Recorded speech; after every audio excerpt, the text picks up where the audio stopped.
Okay, I'm here with Lizzie, and we're going to pan the camera to Lizzie. Lizzie is a puppy mill rescue dog, and let's come back to me. And she is very fearful of people. She actually the only time the guardian can actually pet her is if she is laying down. Now, a couple things. I'm going to go over some tips and tricks that can help if you have a fearful dog. Now, a couple things. If you pet a fearful dog, you can make it more fearful.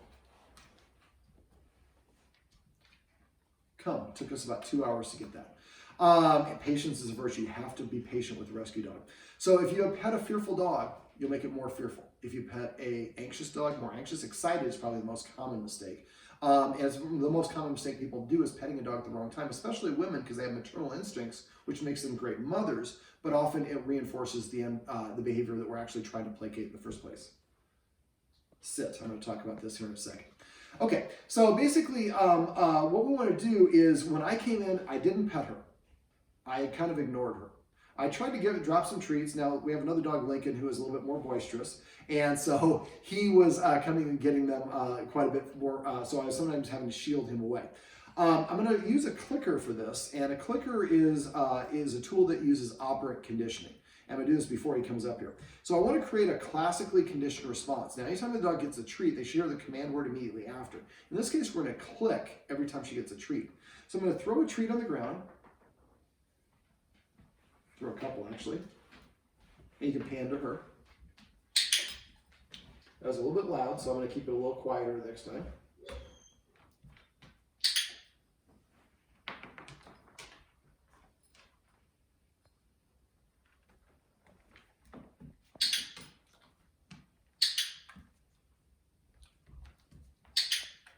This is called priming the clicker. All right, you can come back to me. Now you saw that she jumped a little bit right there. Now that's an illustration of what we call cortisol, what's called cortisol, the stress hormone in the dog's blood. And that makes the stress a physical manifestation as well as psychological. Now the reason we use a clicker is to indicate the precise second the dog did something that we want. And I'm not saying a command word, I just want the click. The dog's like, after a while the click means you're about to give me a treat. So it means you just did what I want, I'm going to get a treat in your mouth as soon as I can possibly get it to you.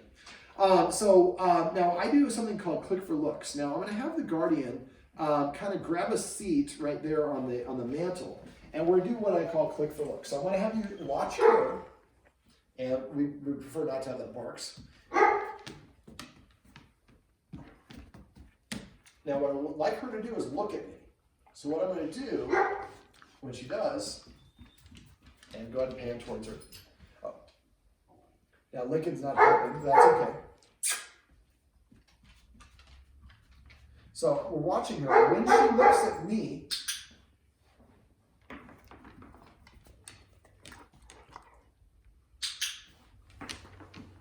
I'm clicking when she looks at me.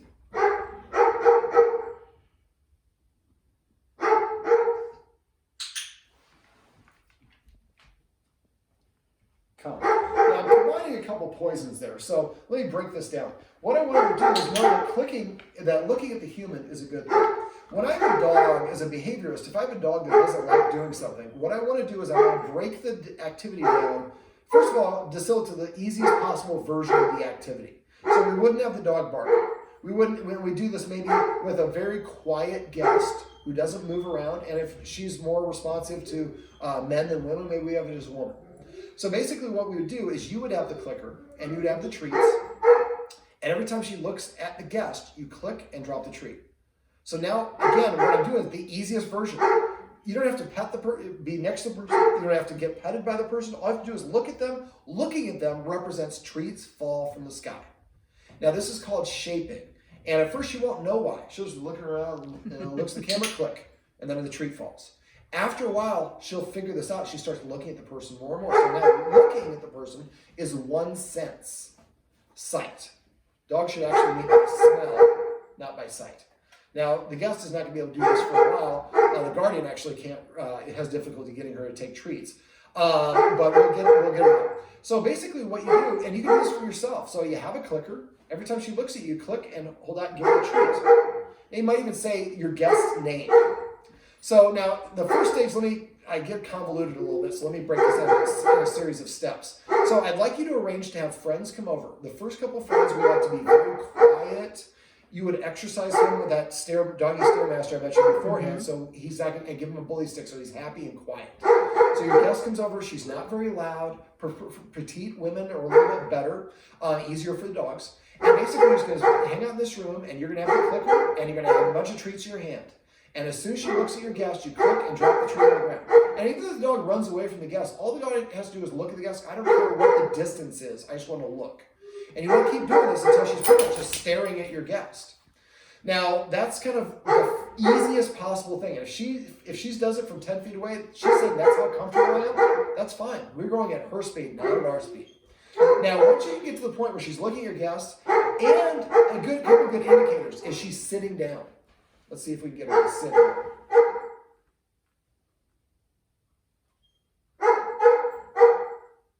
Now, I'm not telling her to SIT. She knows the command, but she doesn't really incline to do it. But as soon as she does, I'm going to give her the treat. Now, I'm going to go ahead and talk about what we do. So the first stage is, and I'd like you to invite a number of people, about one at a time. And again, exercise them first, set them up for success. Okay, so let's say that where your Roomba is over there, about 10 feet away, is where she decides she feels comfortable. She sits at the door by your garage. So what I'd like you to do is have a treat, throw it on the ground, halfway distance between her and the guest. Not say, hey, Lizzie, come and get this. Just throw it on the floor. And if she won't come and take it after about a minute or two, and don't point it out, let her see that you do it, the guest is going to throw these treats, not you. Yep. And these are going to be these treats. Here comes the thunder road. So glad we got that first part out of there. And that's okay. So basically, let's say it's 50% of the distance between the two of us and she won't come. Then I would throw the next one after a minute or two, halfway between the treat and her. So I want to get it as far away from her as we can that she feels comfortable enough to come and get it. I did this when I first came in. Before that, the guest should not look at her, talk to her, or do anything like that. The more that they engage with her and try to pet her, the more she's going to want to stand away. We want to be like she's invisible. So basically then you're going to breadcrumb her, and what we want her to do is practice approaching. Good things happen, and I get to move away, and she does it all of her own volition. We're enticing her, but we're not telling her to do anything. And eventually, you should be able to get those treats closer and closer and closer. Now, front facing is confrontational, like I mentioned off camera. So when the guest would likely, this would be a good place. Lizzie, if I want to hold the treat out, this is where I'd like to treat is to the side. Now, she licked my hand, and what she likes is she licks hands and then she goes away. So then I'm going to offer again. Now, at that point, normally I don't like giving treats for no reason. We are giving it for a reason. We're not labeling it for her. What we're saying is we like it. And also be wary of him. Sometimes if he gets in between her, he's trying to cut her off and get those treats. That's why, again, we'd like to have him separate because he's just going to get them all, and we need to build her confidence. Eventually, hopefully, we get to the point where she's like, out of my way, you treat dog, invader. Okay, so now if you only get her to come 60% of the way to the guest, and then that's all she'll take. Now, I would start leaving the breadcrumbs all the way up here. But if she won't come at 60%, that's all she wants, that's progress. Next time she might get 70%, 80%, 90%. And the guest needs to refrain from trying to look at her, and you need to not go, oh, good job. I celebrate it. Deep in your heart, but don't verbalize it. Sit. I'm going to talk about this in a second, I promise. So this guest might have to come 2 or 3 times. I do this professionally, so I was able to get her to in one session. And these sessions, try to keep them relatively shorter. It'd be nice if you have neighbors who can come by and do it, because that way you don't feel the pressure of having to entertain. And have them watch this video. So eventually it gets to the point where if she sits when she sits, she's saying, I'm comfortable, like we talked about off camera. So if she's sitting this close to the guest, that's when the guest could maybe start trying to offer a treat. Now I'm going to offer a treat to him just to get him not to put his nose where hers is. I'm going to hold it slowly. I'm moving like I'm underwater. And this is where I have the treat. It wasn't close enough to my fingertips. I'm going to move it in closer. And she took it. Now, all she has to do is take it. We just want her to sit. To have a positive association now interacting with the guest. Now, this time we're raising the criteria. She has to come over. Now, if she won't do that, some of the other things you can do is breadcrumb and then put the treats on the guest's actual feet. Sit.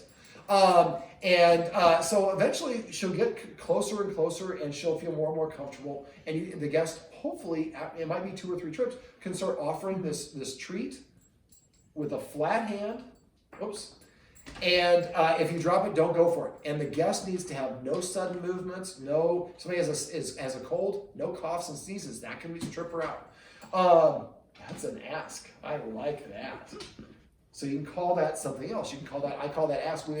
We train dogs as service dogs. Sometimes if I have road rage, if I have PTSD, we train service dogs to come and put their chin on the person's thigh to say, hey, you're starting to get out of balance, pay attention to me. And petting a dog for 10 minutes can actually be very therapeutic for people. All right. So eventually we like to get to the point where they can hold out the treat. She comes over and takes it and walks away if she wants to, or she can linger or whatever she'd like to do. Now, what I'm doing now, sit, is really called passive training. What I'm doing is I'm waiting for the dog to offer something that I like. Now, sitting, again, is a subordinate body posture. So if she sits on her own this close to the guest, she's saying she's comfortable. Earlier, she's laid down away from her back to me. That really was an indication she felt comfortable. Now, laying down is going to be harder for her. If the guest gets up and tries to move to get her that treat, I think she's going to scurry away. So I would just really focus on come and sit. Okay. So if she comes to the guest should reach over and hold the treat out. Come. Now, I would have you do it with this. I've worked up the trust where she'll take it from me here. That would be another step along her journey, is eventually that guest. And it will recede. You might have one guest come over and then she can do like that. Another guest come over and she won't even come 50% of the way. And when you have the guest starting the easiest, again, a petite woman who is quiet, and the guest should kind of move like they're underwater. This sort of movement, no herky-jerky movements. Okay. And eventually you want to have another woman maybe is a little bigger, a little bit louder. And the idea is we want to get her accustomed to all these different types. It's really good of people, because dogs don't generalize. They need to practice a whole lot of variation of what they're doing, and especially for behavior. But sitting her back to me, this is more kind of somewhat facing me, but this is a really big stage. If she lays down to your guest, that's big progress. Again, celebrate it in your heart. Don't say anything. So eventually what you'd like to do is I'd like you to have a game where you have these treats and the guest has the treats, and she goes to you and you give her the treat and say, come. She goes to the guest says, come. And then after a while, you might do that 3 or 4 times, and then you might wait for more criteria. Then she sits down and the guest reaches over. And again, like this at first, but eventually like this. Now, the treat always goes in the mouth first. We hear the command word immediately after, and just the command word. Not good sit, not good come, not her name, just come. Sit. So she starts learning that sitting is a great way to get a treat from people, and she really likes these treats. But the thing that she doesn't want is she doesn't want people to touch her. And eventually we'll get past that. But we would like it to get to the point where what I told you that we tried to train him not to do, nudging for attention. If she does it, I wouldn't mind it for a while until we build back her confidence. That would be a goal for her. So eventually we get to the point where now when guest comes over, that means I get treats, and I'm learning and I'm training under the guise of being distracted. Come. Also, be careful how you say it. Last time I say sit, the dog sits, we go, sit. That makes 2 different command words. Dogs hear inflection. Now, if there's a guest or somebody that she has a lot of difficulty with, I met my puppy, my most recent puppy, Quest, he's now 3 years old, before I actually got there. He lives in Maine. So the way I did that is I mowed the lawn, and I took a towel. Sit. Be careful of leaning and offering the treat front facing. I've built up trust, but you really want to try to. So here, I don't want to move too much, but the guest might kind of quietly, slowly move their hips here and then offer the treat off to the side. So what I did is I mowed the lawn, and I took a little hand towel and I wiped down all the sweat, and I put it in a Ziploc bag, and then I mailed it to the breeder, Linda.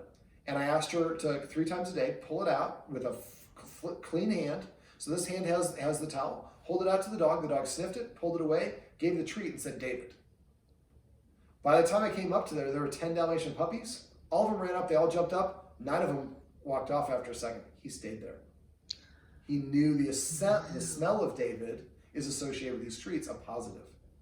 So if you have a construction guy that's going on, that's why we have this here, or if there's somebody that she has difficulty with, ask them when they work out, or they don't have to work out, they just take the scent, and but have them wash their hands first, clean cloth, wipe them, and their armpits would be a good place. Nothing too funky, but get a little of that smell, put it in a Ziploc bag, and then give it to you, and then you can do the same thing. So you have kind of I'm going to try to move forward a little bit. So you have kind of this sort of emotion.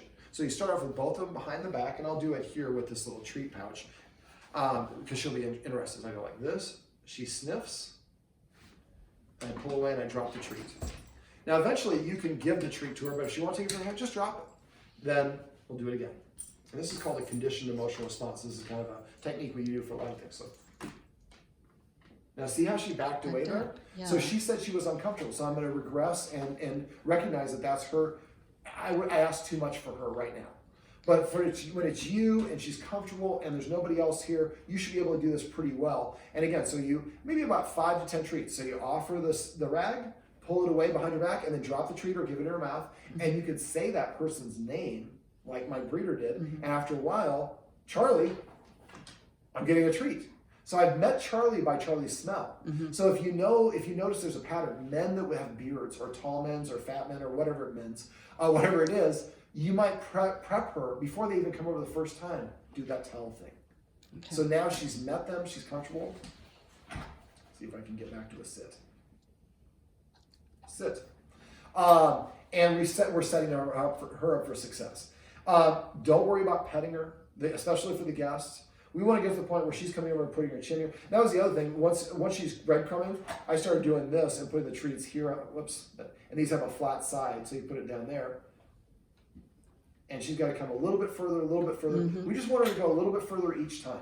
And if she gets stuck, repping 5 or 10 times at that portion, and then have the guests leave, always end on a good one, and then come back. If you get frustrated, don't do this. If she's frustrated or nervous, sit.